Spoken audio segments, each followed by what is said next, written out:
ನನ್ನ ಹೆಸರು ಅನಂತ್ ಅಂತ. ನಾವು ಗ್ಯಾಸ್ ಸೇಫ್ ಇಂಡಿಯಾ ಕಂಪನಿಯವರು. ಆ್ಯಕ್ಚುಲಿ ಈಗ ಎಲ್ಲದಕ್ಕೂ ಮನೆಯಲ್ಲಿ ಸೇಫ್ಟಿ ಇದೆ. ಇವಾಗ ಒಂದು ಟಿ ವಿ ತೊಗೊಂಬಂದರೆ ಅದರ ಸೇಫ್ಟಿಗೋಸ್ಕರ ಸ್ಟೆಬ್ಲೈಸರ್ ಅಂತ ಹಾಕ್ತೀವಿ. ಫ್ರಿಡ್ಜಸ್ಸನ್ನು ತೊಗೊಂಬಂದರೆ ಅದರ ಸೇಫ್ಟಿಗೋಸ್ಕರ ಸ್ಟೆಬ್ಲೈಸರ್ ಹಾಕ್ತೀವಿ. ಈಗ ಹೊಸದಾಗಿ ಮನೆ ಕಟ್ಸೋದಕ್ಕೆಲ್ಲ ಆಲ್ಮೋಸ್ಟ್ ಎಲ್ಲರೂ MCB ಅಂತ ಹಾಕ್ತಾರೆ, ಮೈಕ್ರೋ ಸರ್ಕ್ಯೂಟ್ ಬ್ರೇಕರ್. ಏನಾದರೂ ಶಾರ್ಟ್ ಆದರೆ ಟ್ರಿಪ್ ಆಗುತ್ತೆ. ಸೊ ಈ ರೀತಿ ಮನೆಯಲ್ಲಿರೋ ಎಲ್ಲ ವಸ್ತುಗಳಿಗೂ ಸೇಫ್ಟಿ ಇದೆ. ಸೊ ನಮ್ಮ ಮನೆಯಲ್ಲಿ ಇದೊಂದು ಬಾಂಬ್ ಇದೆ. ಸೊ ಸಿಲಿಂಡರ್ ಬ್ಲಾಸ್ಟ್ ಆದರೆ ಮನೇನೂ ಇರೋದಿಲ್ಲ, ಸೊ ನಾವು ಇರೋದಿಲ್ಲ. ಈಗ ಟಿ ವಿ ಫ್ರಿಡ್ಜು ಬ್ಲಾಸ್ಟ್ ಆದರೆ ಯಾರೂ ಸಾಯೋದಿಲ್ಲ, ಬಟ್ ಅದಕ್ಕೆಲ್ಲ ನಾವು ಸ್ಟೆಬ್ಲೈಸರ್ ಸೇಫ್ಟಿ ಡಿವೈಸನ್ನು ಹಾಕ್ತಾ ಇದ್ದೀವಿ. ಸೊ ಸಿಲಿಂಡರ್ ಬ್ಲಾಸ್ಟ್ ಆಗೋದನ್ನು ಅವಾಯ್ಡ್ ಮಾಡೋದಕ್ಕೆ ಇದುವರೆಗೂ ಯಾವುದೇ ಸೇಫ್ಟಿ ಡಿವೈಸ್ ಅಂತ ಇರಲಿಲ್ಲ. So first time in world ಆಸ್ಟ್ರೇಲಿಯಾದಲ್ಲಿ ಜೆಫ್ರಿ ಫಾಸ್ಟರ್ ಅನ್ನೋ ಸೈಂಟಿಸ್ಟು ಈ ಒಂದು ಗ್ಯಾಸ್ ಸೇಫ್ ಅನ್ನೋ ಡಿವೈಸನ್ನು ಕಂಡುಹಿಡಿದರು. ಸೊ ಇದು ಹಾಕಿ ನಾನು ಲೀಕೇಜಸ್ನ ಯಾವ ರೀತಿ ಅವಾಯ್ಡ್ ಮಾಡ್ಬೋದು ಅಂತ ನಿಮಗೆ ತೋರಿಸ್ತೀನಿ. ಈ ನಮ್ಮ ನಾರ್ಮಲ್ ರೆಗ್ಯುಲೇಟರ್ನ ಈ ಥರ ಆಫ್ ಮಾಡ್ಕೊಂಡು ಹೀಗೆ ಪ್ರೆಸ್ ಮಾಡಿ ಈ ಥರ ಫಿಕ್ಸ್ ಮಾಡಿ ಆನ್ ಮಾಡೋದು. ಇದು one time fixing. Every time cylinder change ಮಾಡುವಾಗ ಇವೆರಡನ್ನು ರಿಮೂವ್ ಮಾಡೋ ಅಂತ ನೆಸಿಟಿ ಇರೋದಿಲ್ಲ. ಇದಕ್ಕೆ 30 years ಲೈಫ್ ಇರುತ್ತೆ. ಸೊ 30 yearsವರೆಗೂ ಇದು ಹೀಗೆ ಇರುತ್ತೆ. ಇದು ಸೇಮ್ ನಮ್ಮ ನಾರ್ಮಲ್ ರೆಗ್ಯುಲೇಟರ್ನ ಮನೆಗಳಲ್ಲಿ ಯಾವ ಥರ ಫಿಕ್ಸ್ ಮಾಡ್ತೀವೋ ಅದೇ ಥರ ಈ ಡಿವೈಸು ಕೂಡ ನಮ್ಮ ಸಿಲಿಂಡರ್ಗೆ ಫಿಕ್ಸ್ ಆಗುತ್ತೆ. ಈ ಥರ ಫಿಕ್ಸ್ ಮಾಡಿ ಆನ್ ಮಾಡೋದು. ನಮ್ಮ ಡಿವೈಸ್ ಆನ್ ಇದೆ, ರೆಗ್ಯುಲೇಟರ್ ಆನ್ ಇದೆ, ಸ್ಟವ್ ಆನ್ ಇದೆ, ಎಲ್ಲ ಆನ್ ಇದೆ. ಇವಾಗ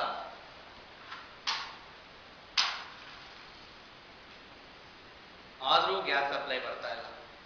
ಯಾಕೆ ಅಂದರೆ ಎವ್ರಿ ಟೈಮ್ ನಾವು ಸಿಲಿಂಡರ್ನ ಚೇಂಜ್ ಮಾಡಿದಾಗೆಲ್ಲ 2 times ಗೇಜನ್ನು ಪ್ರೆಸ್ ಮಾಡಬೇಕು.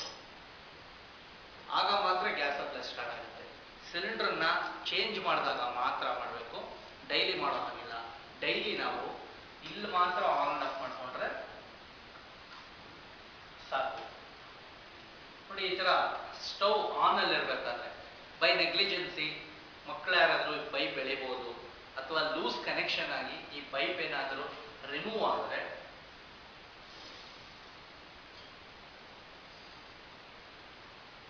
ಆಟೋಮೆಟಿಕ್ ಗ್ಯಾಸ್ ಸಪ್ಲೈ ಸ್ಟಾಪ್ ಆಗುತ್ತೆ.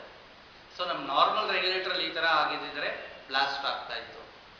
ಸೊ ಇದನ್ನು ಮತ್ತೆ ಕನೆಕ್ಟ್ ಮಾಡಿ ಮತ್ತೆ ಗ್ಯಾಸ್ ಸಪ್ಲೈ ಬರೋದಿಲ್ಲ. ಇದನ್ನು ಮತ್ತೆ 2 times ರೀಸೆಟ್ ಮಾಡಬೇಕು. It's A reset button.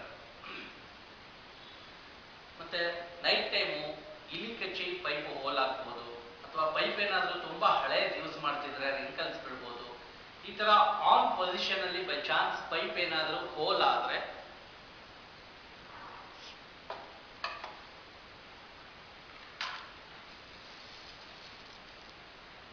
Automatic gas supply stop ಆಗುತ್ತೆ. ಪಿನ್ ಪಾಯಿಂಟ್ ಗ್ಯಾಸು ಹೊರಗಡೆ ಬರೋದಿಲ್ಲ. ಮತ್ತೆ ಇದನ್ನ ರೀಸೆಟ್ ಮಾಡಬೇಕು. ಸಪೋಸ್ ಈ ಥರ ಆನ್ ಇರುತ್ತೆ, ಪೈಪಲ್ಲಿ ಕೆಲವೊಮ್ಮೆ ಸ್ಮಾಲ್ ರಿಂಕಲ್ಸ್ ಇರುತ್ತೆ.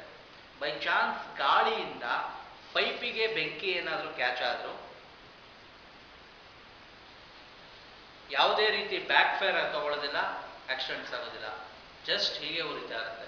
ನಮ್ಮ ನಾರ್ಮಲ್ ರೆಗ್ಯುಲೇಟರ್ ಈ ಥರ ಫೈರ್ ಕ್ಯಾಚ್ ಅಂದರೆ ಬ್ಯಾಕ್ ಫೈರ್ ಆಗುವಂಥ ಚಾನ್ಸಸ್ ಇರುತ್ತೆ. ಸೊ ಇದರಲ್ಲಿ ಯಾವುದೇ ಥರ ಆಕ್ಸಿಡೆಂಟ್ಸ್ ಆಗೋದಿಲ್ಲ. ಸೊ ಇದೇ ಥರ ಬರ್ನ್ ಆಗಿ ಪೈಪು ಮೆಲ್ಟ್ ಆಗಿ ಕಟ್ ಆದಾಗ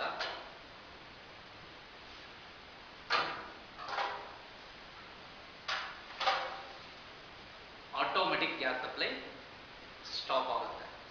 ಸಪೋಸ್ ಈ ಪೈಪಲ್ಲಿ ಇರುತ್ತಲ್ಲ ಗ್ಯಾಸು, ಈ ಪೈಪಲ್ಲಿ ಇರುವಂಥ ಗ್ಯಾಸಿಗೆ ಏನಾದರೂ ಬೆಂಕಿ ಬಿದ್ದರೆ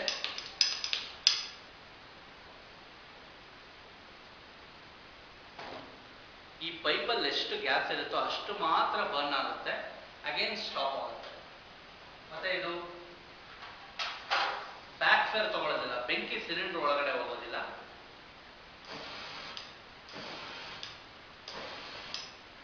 ಎಷ್ಟು ಗ್ಯಾಸ್ ರಿಲೀಸ್ ಆಗುತ್ತೋ ಅಷ್ಟೇ ಬರ್ನ್ ಆಗುತ್ತೆ, ಅಗೇನ್ ಸ್ಟಾಪ್ ಆಗುತ್ತೆ.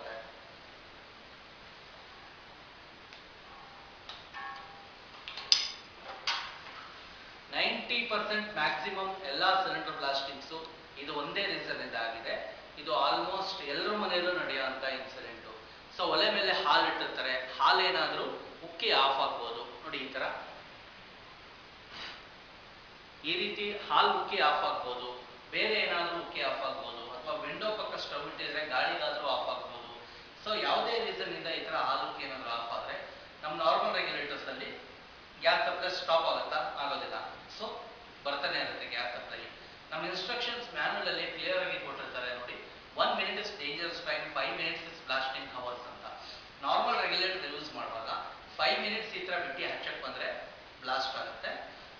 ಡಿವೈಸ್ ಅಲ್ಲಿ ಯಾವ ರೀತಿ ಆಗುತ್ತೆ ಅಂತ ನಾನು ಇನ್ನೂ ಒಂದು 2-3 ನಿಮಿಷ ನಿಮಗೆ ಬಿಟ್ಟು ಹಚ್ಚಿ ತೋರಿಸ್ತೀನಿ.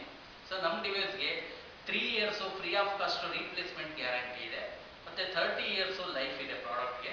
ಮತ್ತೆ ನಮ್ಮ ಡಿವೈಸ್ ಹಾಕಿ ಕೂಡ ಏನಾದರೂ ಬ್ಲಾಸ್ಟಿಂಗ್ಸ್ ಆದರೆ ಅಪ್ ಟು 25 lakhs ವರೆಗೂ ಇದಕ್ಕೆ ಇನ್ಶೂರೆನ್ಸ್ ಕವರೇಜ್ ಇರುತ್ತೆ. ಮತ್ತೆ ನಮ್ಮ ಡಿವೈಸ್ ಯೂಸ್ ಮಾಡೋದ್ರಿಂದ 8 to 10 days ಗ್ಯಾಸ್ ಎಕ್ಸ್ಟ್ರಾ ಬರುತ್ತೆ ಎವ್ರಿ ಮಂತು. ಮತ್ತೆ ಡೈಲಿ ನಮ್ಮ ರೆಗ್ಯುಲೇಟರ್ ಆಗಲಿ ನಮ್ಮ ಡಿವೈಸ್ ಆಗಲಿ ಆನ್ ಅಂಡ್ ಆಫ್ ಮಾಡೋ ಅಂತ ನೆಸೆಸಿಟಿ ಇಲ್ಲ. ಸೊ ಇಲ್ಲೆಲ್ಲೂ ನಾವು ಆನ್ ಅಂಡ್ ಆಫ್ ಮಾಡೋ ಹಾಗಿಲ್ಲ, ಡೈಲಿ ಸ್ಟವ್ ಹತ್ರ ಮಾತ್ರ ನಾವು ಆನ್ ಅಂಡ್ ಆಫ್ ಮಾಡಿದ್ರೆ ಸಾಕು. ಮತ್ತೆ ಇದರಲ್ಲೊಂದು ಇಂಡಿಕೇಟರ್ ಇದೆ ನೋಡಿ, ಒಂದು ಪ್ರೆಷರಿಂಗ್ ಗೇಜ್ ಇದೆ. ಈ ಗೇಜಲ್ಲಿ ನಮ್ಮ ಸಿಲಿಂಡ್ರಲ್ಲಿ ಎಷ್ಟು ಗ್ಯಾಸ್ ಇದೆ ಅಂತ ನೋಡ್ಕೋಬಹುದು, ಅಂದರೆ ಪರ್ಸೆಂಟೇಜ್ ಆಫ್ ಗ್ಯಾಸ್ ಎಷ್ಟಿದೆ ಅಂತ ಗೊತ್ತಾಗುತ್ತೆ. ಮತ್ತು ನಮ್ಮ ಸಿಲಿಂಡರ್ ಖಾಲಿ ಆಗೋದು, ಎಂಟಿ ಆಗೋದು ಕೂಡ ಗೊತ್ತಾಗುತ್ತೆ. ಒಂದು 2-3 days ನಾವು ಮುಂಚೆ ಗ್ಯಾಸನ್ನು ಬುಕ್ ಮಾಡ್ಕೊಳ್ಳೋಕ್ಕೆ ಅನುಕೂಲ ಆಗುತ್ತೆ. ಮತ್ತು ಸಿಲಿಂಡ್ರಿಂದ ಸ್ಟವ್ವರೆಗೂ ಎಲ್ಲೇ ಪಿನ್ ಪಾಯಿಂಟ್ ಅಷ್ಟು ಲೀಕೇಜ್ ಇದ್ರೂ ಕೂಡ ಇಂಡಿಕೇಟರಲ್ಲಿ ತೋರಿಸುತ್ತೆ.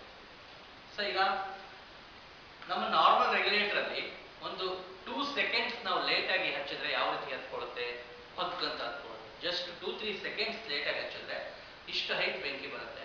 ಈಗ ನಾನೇ ಊದಿ ಆಫ್ ಮಾಡಿದ್ದು, ಸೊ ನಾನು ಆಫ್ ಮಾಡಿ 3-4 minutes ಆಯಿತು.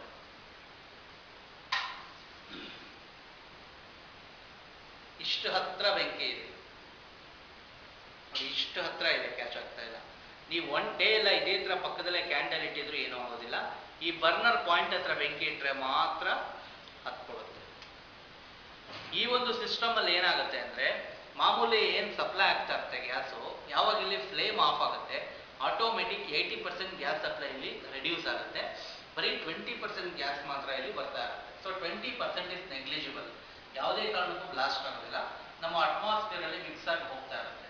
ನಾವು ಬರ್ನರ್ ಹತ್ರ ಬೆಂಕಿ ಇಟ್ಟ ತಕ್ಷಣ ಅಗೇನ್ 100%ಗೆ ಗ್ಯಾಸ್ ಸಪ್ಲೈ ಕನ್ವರ್ಟ್ ಆಗುತ್ತೆ.